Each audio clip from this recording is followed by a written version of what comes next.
YouTube. What we're trying to figure out today, this works good. This is our shutoff we put on yesterday and stuff.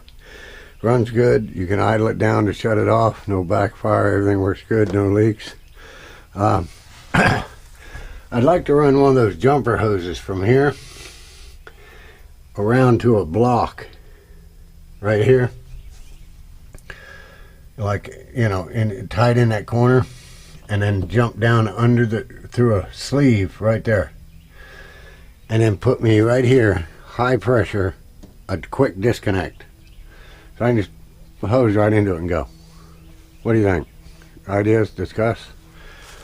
I got a dip tube set up in this SH tank, but I'm probably going to be batch spinning, because I just, even at that one fella Brian's doing an excellent price at $250. I just can't afford to blend manifold right now. I'm not, you know, I'm too tied up. I got too many things going, you know, being a licensed plumber too. I kind of cleaned out the pipe side here. I still got this side to do. I did lubricate that Simpson 15-inch deck, take it apart, silicone lube it, put it back, and it spins better. The jets are clear. We'll see how it does. I've got this turned up. It's running it right at 3,000 psi. But I think this is 3/8, and I don't know why on a pump this size you'd want 3/8 here instead of half. But I know when I changed to this stuff here, and there's the downstream injector after all of this, of course. And I want to try to get this. See that valve right there? I can there's a valve behind there going up and one in the middle. I can literally shut everything down where all I do is pull through that and use that pump to suck through and suck something out, blow it through that hose. This works but great, by the way. I love this hose. That one I had taken that off and put up there, but there's no way to get I need a big thing, and I just don't like it up against that bucket. That bucket's terrible in its positioning. I'm not quite sure if I need to just revamp that whole thing, except for take the 1-inch, bring it around this way, bring it around and bring the feed to it from that side and free up that space. Space is a important commodity. I've got on my lawn nothing special right now, you know, but I do have the 12.5 tips that they said are supposed to be for this pump. The orifices are different. They're not the same ones I'm using for that. I sold my other one, that small Simpson 2.5 gallon pressure washer, somebody who needed it, which y'all saw, I think. Did a YouTube on it. But I'm trying to figure out how to, what I'd really like.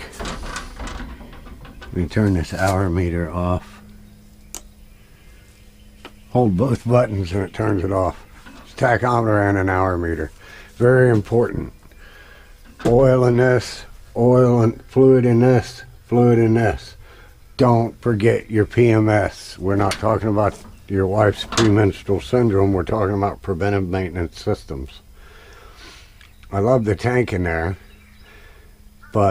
and the truck handles it well. I don't like the fact, I think I'd almost like to polyfuse baffles in it rather than, you know, coil that tube up in it. I just don't like the idea of that tube being down there around that suction area without putting some kind of plastic net down there. But what about that? What do you think about that? Basically buying one of those jumper hoses and running it, you know, where it comes down to the block, put a block, jump through, and then put a high pressure outlet right here where you just open the cover and plug into the quick connect. I need some of those Vicon or Viton O-rings. Does anybody know the exact size? You know, this ain't the little one. You see it?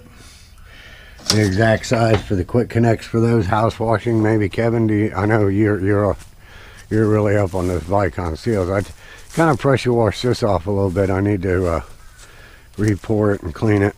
Boy, it's hell to get old and you're marked up and nicks. And I gotta clean the van, but I'm trying to get it set up so it's easy. And I think it'd be real easy just to have a high pressure quick connect right there with a cover. So, you know, discuss. The muffler's working out good, except for right here. You see the soot?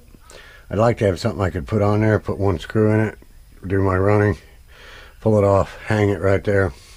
I got this guy here. I need to hang another one. I'd like to get him hung up. But there's nowhere to put stuff like that till I get a trailer. And when I get the trailer, then, I don't know, I might change things around. This thing might move out into the trailer setup. But the trailer really needs to get the stuff out of this. That doesn't need to be there for this stuff to work in, because this works better.